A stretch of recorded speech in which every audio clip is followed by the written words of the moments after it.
Hey guys, Dougmore here. I just wanted to do a quick video if you guys are worried about the Rona reappearing and wiping out your stock investments. What I'm going to cover in this video is firstly, is it likely to happen? Secondly, how it's likely to impact the market. And thirdly, what you can do to protect your position and ensure you don't lose all your money. So who am I? Or why am I interested in this? Why am I talking about it? Why should you listen?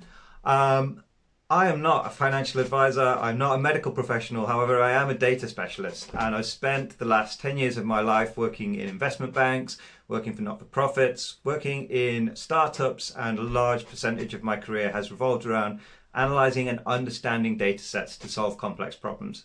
Also, I've got skin in the game. I've got my own investments to protect, so I've been doing this research largely to cover my own ass, and hopefully you can benefit from it. So with that said, let's get into it.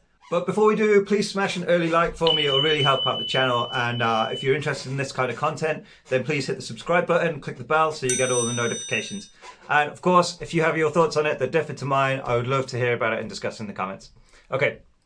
I also just want to say quickly that I know this is an extremely politically and emotionally charged subject. I know a lot of people have lost loved ones. I know there's been some extreme suffering as a result of the lockdowns, and my heart goes out to you if you've suffered from this pandemic. I'm going to try and stay well away from anything political whilst looking at this data. This is purely what I've gleaned from the data and what I'm doing to protect my investments as a result. So, number one, is it likely to happen? Is there going to be another spike? My analysis tells me that yes, there certainly will be. And the reason for that is that it looks very much like this behaves in much the same way as the flu or any other seasonal illness. In that it spikes during the winter months when people's immune systems are at their worst and due to other factors about the ability of the virus to spread in those conditions. I'm not saying it is the flu, please don't kill me in the comments here. I know it's completely different in terms of the resultant diseases and the symptoms. I'm just saying in terms of its prevalence and its impact in terms of mortality during particular months of the year, it certainly appears to be following a similar pattern to any other seasonal illness such as the flu. So with that in mind, I would say that there is almost definitely going to be another wave that follows a very similar pattern to the flu. It's going to start picking up soon in Western Europe and in the States, and it's likely not to be anywhere near as bad as the first wave.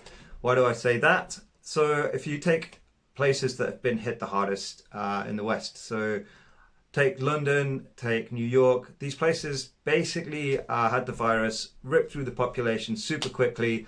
We had a massive spike, and now we have very, very few deaths. A very small percentage of what was happening at the peak. And despite cases increasing, reportedly, there doesn't seem to be any uptick in deaths in those areas. And I would attribute that to a much greater immunity in the population. It would appear that most people have already had the virus and built up some immunity to it in those populations. However, of course, in the summer months, people's immunities are stronger, there's less vitamin D deficiency, this kind of thing. And that would be probably the reason that less people or very few people are actually dying from it at the moment. However, it will still be around in the winter, and people's immunity will get worse, and people will be more susceptible to becoming symptomatic, critical, and unfortunately, of course, dying from the disease. And at this point, you will see media attention turning very quickly back to it, which will, of course, negatively affect the markets. Which brings us on to point two. Will this negatively impact the markets? Yes, as I just said, it is very likely to, but will it be as bad as the first time? Now, this totally depends on how governments react, and unfortunately we have no control over that, and we have no foresight as to how rationally or irrationally governments around the world might behave. If we go back into a full lockdown, there is a strong possibility that the impact will be even worse than the first lockdown, given that everybody is well aware of the damage that's already been done economically in those countries that have locked down. The second lockdown will obviously have massive, massive economical impacts in those areas. We'll have small businesses, businesses across the board closing left, right and centre, and there will be strong negative feelings in the marketplace. So Do I think that's likely to happen? Do I think we'll go into another lockdown? I certainly think it will be a lot harder for governments to sell this time round. There's a lot less support for it. And I honestly don't think that many countries can handle it economically. I don't think it's a viable option. So probably I would say it's unlikely, and that the impact is going to be less this time round, both in terms of the death toll and in terms of the impact on the market. So this brings us on to number 3. What should you do to cover yourself? Now, I always say plan for the worst and hope for the best, and that's certainly how I'm approaching this situation. So firstly, I would stay the hell away from any of the recovery stocks. Don't get into cruise lines, don't get into airlines, don't get into hotels, travel, any of those that were massively impacted by the virus, in the hopes that they're going to spring back over the coming months. My feeling is that the things are going to get worse before they're going to get better. So instead, look to industries that were less negatively impacted or even responded positively to the virus and to the outbreak. So you look at your Amazons, your Zooms, Tesla, and if you're not into individual stock picking, check out ARK Invest.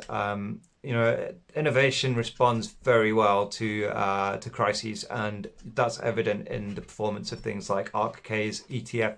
So you also have gold as a good hedge in times like these. I think long-term gold is dying, and probably when we start asteroid mining, it's going to go down the pan because there'll be an abundance. But in the short term, I think it's a pretty safe hedge. Bitcoin just took a real punch, and so did all the other cryptocurrencies. So this might be a good buying opportunity, but I don't know enough about that market yet to make any suggestions. And I am just a guy on YouTube, so go and do your own research. This is purely for entertainment purposes, or hopefully at least to nudge you in the right direction in terms of where you want to go and do your research and the areas that you should be looking into. But yeah, as always, invest safe, and let me know your thoughts in the comments below. Again, if you found this useful, if you've enjoyed it, then please hit the like button, please subscribe, and consider sharing it with your community. Much appreciated. Have a good one.